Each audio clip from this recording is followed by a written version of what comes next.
Some of you might remember I bought some Nicandra seeds because the old Victorian gardeners believed that they would keep fly away from your crops, whitefly, anything like that.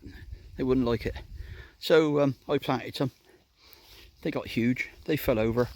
This lot have pushed the nets off the tops.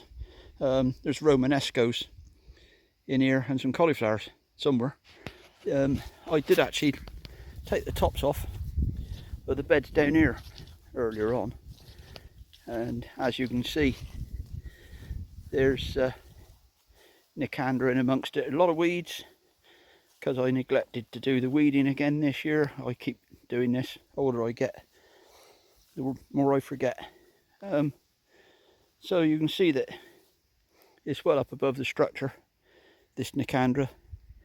And this bed I didn't put any Nicandra in, and I got aphids in here, got whitefly, and I'm gonna have to try and do something to get rid of the damn things now.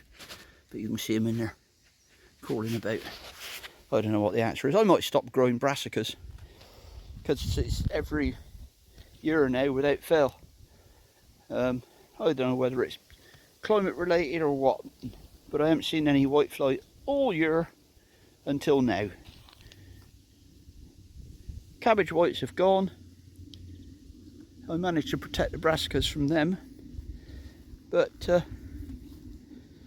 well, yet again it's a bit disheartening when you take the covers off and there's the whitefly looking at you.